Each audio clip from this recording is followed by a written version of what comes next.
ನಮಸ್ಕಾರ. ಕಿರಣ ಸರಸ್ವತಿ ಯೂಟ್ಯೂಬ್ ಚಾನಲ್ಗೆ ನಿಮಗೆಲ್ಲರಿಗೂ ಆತ್ಮೀಯವಾದ ಸ್ವಾಗತ. ಕೌರವರ ಹಾಗೂ ಪಾಂಡವರ ವಿರುದ್ಧದ ಯುದ್ಧಕ್ಕೆ ಶ್ರೀಕೃಷ್ಣ ಪರಮಾತ್ಮ ಕುರುಕ್ಷೇತ್ರ ಅನ್ನೋ ಈ ಜಾಗವನ್ನೇ ನಿಗದಿಪಡಿಸಿದ್ದು ಯಾಕೆ ಗೊತ್ತಾ? ಮಹಾಭಾರತದ ಮುಖ್ಯ ಘಟ್ಟ ಕೊನೆಯಲ್ಲಿ ನಡೆದಂತಹ 18 ದಿನಗಳ ಯುದ್ಧ. ಈ ಯುದ್ಧ ನಡೆದಿತ್ತು ಕುರುಕ್ಷೇತ್ರದಲ್ಲಿ. ಕುರುಕ್ಷೇತ್ರ ಇರುವುದು ಇಂದಿನ ಹರಿಯಾಣದಲ್ಲಿ. ಹರಿಯಾಣದ ಪೂರ್ವಕ್ಕೆ ಅಂಪಾಗ, ಯಮುನಾ ನಗರ್, ಕರ್ನಲ್ ಹಾಗೂ ಕೈತಾಲ್ ಅಂತ ಅನ್ನೋ ಈ 4 ಜಾಗಗಳು ಸುತ್ತುವರೆದಿದೆ ಈ ಕುರುಕ್ಷೇತ್ರ. ಇದನ್ನು ಧರ್ಮಕ್ಷೇತ್ರ ಅಂತ ಕೂಡ ಕರೀತಾರೆ. ಯುದ್ಧಕ್ಕೆ ಮುಹೂರ್ತ ಸಿದ್ಧವಾಗ್ತದೆ. ನಾವು ಸಾವಿರಾರು ವರ್ಷಗಳ ನಂತರ ಕೂಡ ಅಂತಹ ಯುದ್ಧ ಇಂಥ ಇಸವಿಯಲ್ಲಿ ಇದೇ ದಿನಾಂಕಕ್ಕೆ ನಡೆದಿತ್ತು ಅಂತ ಇವತ್ತಿಗೂ ಹೇಳುವುದಕ್ಕೆ ಸಾಧ್ಯವಾಗ್ತಾ ಇದೆ ಅಂತ ಅಂದರೆ ಅದಕ್ಕೆ ಕಾರಣ ವ್ಯಾಸರಿಂದ. ಯಾಕಂದರೆ ವ್ಯಾಸರು ರಚಿಸಿದಂತಹ ಮಹಾಭಾರತದಲ್ಲಿ ನಾನು ನಿನ್ನೆಯ ವಿಡಿಯೋದಲ್ಲಿ ಹೇಳಿದೆ, ಅವರು ರಚಿಸಿದಂತಹ ಕೇವಲ 8,800 ಶ್ಲೋಕಗಳು ಇದ್ದದ್ದು ಅವರು ರಚಿಸಿದಂಥ ಆಗ ಇದಕ್ಕೆ ಹೆಸರು ಜಯ ಅಂತ ಇತ್ತು ಅಂತ. ಕೃಷ್ಣದ್ವೈಪಾಯನ ವ್ಯಾಸರು ಇದನ್ನು ರಚಿಸಿದ್ದು. ಇದರಲ್ಲಿ ಸ್ಪಷ್ಟವಾಗಿ ಯುದ್ಧ ಪ್ರಾರಂಭವಾಗುವ ದಿನ, ಯಾವ ನಕ್ಷತ್ರಗಳು, ಯಾವ ಗ್ರಹಗಳು ಎಲ್ಲೆಲ್ಲ ಯಾವ್ಯಾವ ಸ್ಥಾನಗಳಲ್ಲಿ ಇತ್ತು ಅಂತ ತಿಳಿಸಿಕೊಟ್ಟಿದ್ದಾರೆ. ಅದರ ಆಧಾರದ ಮೇಲೆ ಅಂಥ ಜಾಗ ನಾವು ಅದನ್ನು ಆಧಾರವಾಗಿಟ್ಟುಕೊಂಡು ಒಂದು 5,167 ವರ್ಷಗಳ ಮುಂಚೆ ಇದು ನಡೆದಿತ್ತು ಅಂತ ಹೇಳ್ತಾ ಇದ್ದೇವೆ. ಅದು ಸರಿ. ಈ ಯುದ್ಧ, ಈ ಕುರುಕ್ಷೇತ್ರ ಯುದ್ಧ ಮುಹೂರ್ತ ನಿಶ್ಚಯವಾದ ನಂತರ ಎಲ್ಲಿ ಮಾಡುದು ಅಂತ ಯೋಚನೆ ಶುರುವಾಗ್ತದೆ. ಕೃಷ್ಣ ತನ್ನ ದೂತರಿಗೆ ಹೇಳ್ತಾನೆ, ಜಾಗಗಳನ್ನು ಹುಡುಕಿಕೊಂಡು ಬನ್ನಿ ಅಂತ. ಈತನ ಮನಸ್ಸಿನಲ್ಲಿ ಒಂದು ಭಯ ಅಂತ ಇದ್ದೇ ಇರ್ತದೆ.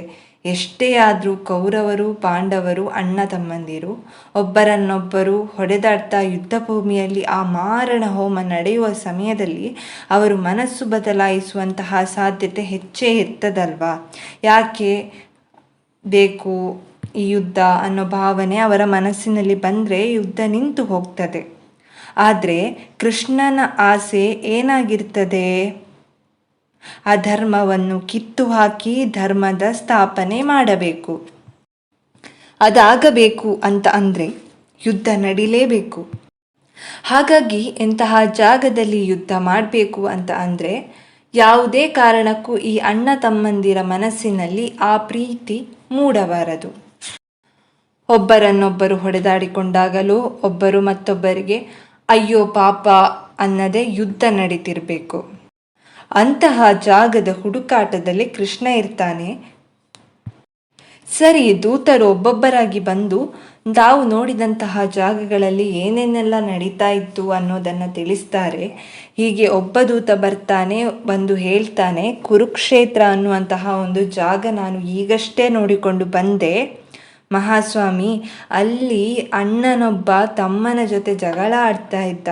ತಮ್ಮನಿಗೆ ಅಣ್ಣ ಹೇಳ್ತಾನೆ, ನನ್ನ ಹೊಲಕ್ಕೆ ನಿನ್ನ ಹೊಲದಿಂದ ಮಳೆ ನೀರು ಹರಿದು ಬರ್ತಾ ಇದೆ, ಅದನ್ನು ಸ್ವಲ್ಪ ತಡೆ ಹಿಡಿಬೇಕು ನೀನು, ಮಳೆ ನೀರು ಬರದೇ ಇರುವ ಹಾಗೆ ನೋಡಿಕೊಳ್ಳಬೇಕು ಅಂತ. ಅದಕ್ಕೆ ತಮ್ಮ ಒಪ್ಪಿಕೊಳ್ಳಲಿಲ್ಲ. ಅದಕ್ಕೆ ಅಣ್ಣ ತಮ್ಮನನ್ನು ಕೊಲೆ ಮಾಡಿ ಆತನ ದೇಹವನ್ನು ಎಲ್ಲಿ ನೀರು ಹರಿದು ಬರ್ತಾ ಇತ್ತು ಆ ಜಾಗಕ್ಕೆ ಅಡ್ಡ ಹಾಕ್ತಾನೆ. ಆಗ ತಮ್ಮನ ಹೊಲದಿಂದ ಅಣ್ಣನ ಹೊಲಕ್ಕೆ ನೀರು ಹರಿದು ಬರುವುದು ನಿಲ್ತದೆ. ಈ ವಿಷಯವನ್ನು ಕೃಷ್ಣನಿಗೆ ಆತ ಹೇಳ್ತಾ ಇದ್ದ ಹಾಗೆ ಇದೇ ಸರಿಯಾದ ಜಾಗ ಅಂತ ಕೃಷ್ಣ ತೀರ್ಮಾನಕ್ಕೆ ಬರ್ತಾನೆ. ಯಾಕೆ? ಪಾಪ ಕರ್ಮಗಳು ಹೆಚ್ಚು ನಾವು ನೋಡ್ತಾ ಇರೋದು ಈ ಕಲಿಯುಗದಲ್ಲಿ. ಆದರೆ ಈ ಹಿಂದಿನ ಯುಗಗಳಲ್ಲಿ ಹೀಗೆ ಇರಲಿಲ್ಲ. ಈ ಹಿಂದಿನ ಯುಗಗಳಲ್ಲಿಯೂ ಸಹ ಒಬ್ಬ ಅಣ್ಣ ತಮ್ಮನನ್ನೇ ಕೊಲೆ ಮಾಡ್ತಾನೆ. ಅದು ಒಂದು ಕ್ಷುಲ್ಲಕ ವಿಷಯಕ್ಕೆ ಅಂದರೆ ಆ ಜಾಗ, ಅಲ್ಲಿನ ಮಣ್ಣು ಅದು ಹೇಗೆ ಇರಬೇಡ. ಆ ಮಣ್ಣಿನ ಕಣದಲ್ಲೂ ಕೋಪ, ದ್ವೇಷ, ಆವೇಶ ಇವೆಲ್ಲ ಇವೆ. ಈ ಜಾಗವೇ ಸರಿ.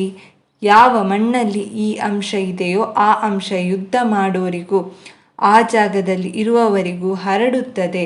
ಹಾಗಾಗಿ ಅಣ್ಣ ತಮ್ಮನನ್ನೇ ಕೊಚ್ಚಿ ಹಾಕಿದಂತಹ ಈ ಜಾಗನೇ ಸರಿ ಅಂತ ಹೇಳಿ ಕೌರವರು ಪಾಂಡವರು ಈ ಜಾಗದಲ್ಲಿ ಹೋರಾಡಿದರೆ ಒಬ್ಬರಿಗೊಬ್ಬರು ಅಯ್ಯೋ ಪಾಪ ಅಂತ ಅಪ್ಪಿತಪ್ಪಿ ಕೂಡ ಯುದ್ಧವನ್ನು ನಿಲ್ಲಿಸಬೇಕು ಅಂತ ಅನ್ನೋ ಮನಸ್ಥಿತಿಯೊಂದಿಗೆ ಆಲೋಚನೆಯೊಂದಿಗೆ ಹೋಗೋದಿಲ್ಲ ಅಂತ ಕೃಷ್ಣ ಇದೇ ಜಾಗದಲ್ಲಿ ಯುದ್ಧ ಮಾಡುವುದು ಅಂತ ತೀರ್ಮಾನಕ್ಕೆ ಬರ್ತಾನೆ. ಹಾಗೇ ಆಯಿತು ನೋಡಿ. ಇಲ್ಲಿ ಪ್ರೀತಿ, ರಾಜಿ, ಕ್ಷಮೆ ಇದು ಯಾವುದಕ್ಕೂ ಸಹ ಜಾಗ ಇರಲಿಲ್ಲ ನೋಡಿ. ಯಾವತ್ತಾದರೂ ನಮ್ಮಲ್ಲಿ ಯಾರಾದರೂ ಕುರುಕ್ಷೇತ್ರಕ್ಕೆ ಹೋಗಬೇಕು ಅಂತ ಅಂದುಕೊಳ್ತೇವಾ? ಇಲ್ಲ. ಮಹಾಭಾರತವನ್ನು ಓದಿದ್ದೇವೆ, ಕೇಳಿದ್ದೇವೆ, ಅದರ ಕತೆ ಇಂಚಿಂಚೂ ನಮಗೆ ಗೊತ್ತಿದ್ರೂ ಸಹ ಕುರುಕ್ಷೇತ್ರಕ್ಕೆ ಹೋಗಬೇಕು ಅಂತ ಯಾರೂ ಅಂದುಕೊಳ್ಳುವುದಿಲ್ಲ ಅಲ್ವಾ? ಆದರೆ ಜೀವನದಲ್ಲಿ ಒಮ್ಮೆಯಾದರೂ ಕುರುಕ್ಷೇತ್ರಕ್ಕೆ ಹೋಗಬೇಕು. ಯಾಕೆಂದರೆ ಮಹಾಭಾರತದಲ್ಲಿ ನಾವು ಕೇಳಿರುವಂತಹ ಘಟನೆಗಳು ಅದು ಎಲ್ಲೆಲ್ಲಿ ಸಂಭವಿಸಿತು ಅನ್ನೋದನ್ನು ಇವತ್ತಿಗೂ ನಾವಲ್ಲಿ ನೋಡಬಹುದು. ಅಂತಹ ಜಾಗಗಳು ಕುರುಕ್ಷೇತ್ರದಲ್ಲಿ ಇದೆ. ಋಗ್ವೇದ ರಚನೆ ಆದಂತಹ ಜಾಗ, ಕೃಷ್ಣ ಅರ್ಜುನನಿಗೆ ಗೀತೋಪದೇಶ ನೀಡಿದಂತಹ ಜಾಗ, ಇನ್ನು ಕೃಷ್ಣ ಅರ್ಜುನನಿಗೆ ತನ್ನ ವಿಶ್ವರೂಪವನ್ನು ತೋರಿಸಿದಂತಹ ಜಾಗ, ಭೀಷ್ಮ ಪಿತಾಮಹರು ಬಾಣಗಳ ಮೇಲೆ ಮಲಗಿದ್ದಂತಹ ಜಾಗ. ಕಥೆಯಲ್ಲಿ ಇದನ್ನು ಕೇಳಿರೋದು ನೆನಪಿದೆ, ಆದರೆ ನೀವಿದನ್ನು ಸರಿಯಾಗಿ ಹೋಗಿ ನೋಡಬಹುದು. ಯಾವ್ಯಾವುದು ಎಲ್ಲೆಲ್ಲಿ ಇದೆ, ಇದನ್ನು ಇನ್ನು ಏನನ್ನೆಲ್ಲ ನೋಡ್ಬೋದು ಹರಿಯಾಣದಲ್ಲಿ ಕುರುಕ್ಷೇತ್ರಕ್ಕೆ ಹೋದಾಗ ಅಂತ ನಾನು ತಿಳಿಸ್ಕೊಡ್ತೇನೆ ನಾಳೆಯ ವಿಡಿಯೋದಲ್ಲಿ. ಇಲ್ಲಿಯ ತನಕ ಈ ವಿಡಿಯೋವನ್ನು ನೀವು ವೀಕ್ಷಿಸಿದ್ದಕ್ಕಾಗಿ ನಿಮಗೆ ತುಂಬ ಹೃದಯದ ಧನ್ಯವಾದಗಳು. ಈ ವಿಡಿಯೋ ನಿಮಗೆ ಇಷ್ಟವಾಗಿದ್ದಲ್ಲಿ ವಿಡಿಯೋಗೊಂದು ಲೈಕ್ ನೀಡಿ, ಕಮೆಂಟ್ ಮಾಡಿ ಮತ್ತು ವಿಡಿಯೋವನ್ನು ಶೇರ್ ಮಾಡಿ. ನೀವು ಮೊದಲ ಬಾರಿಗೆ ನಮ್ಮ ವಿಡಿಯೋಗಳನ್ನು ನೋಡುತ್ತಿದ್ದರೆ ಮತ್ತು ನಮ್ಮ ಚಾನಲನ್ನು ಸಬ್ಸ್ಕ್ರೈಬ್ ಮಾಡಿಲ್ಲದಿದ್ದರೆ ದಯವಿಟ್ಟು ಚಾನಲನ್ನು ಸಬ್ಸ್ಕ್ರೈಬ್ ಮಾಡಿ ಬೆಂಬಲ ನೀಡಿ. ಮುಂದಿನ ವಿಡಿಯೋದಲ್ಲಿ ಮತ್ತೆ ಸಿಗುತ್ತೇನೆ. ಶುಭ ದಿನ.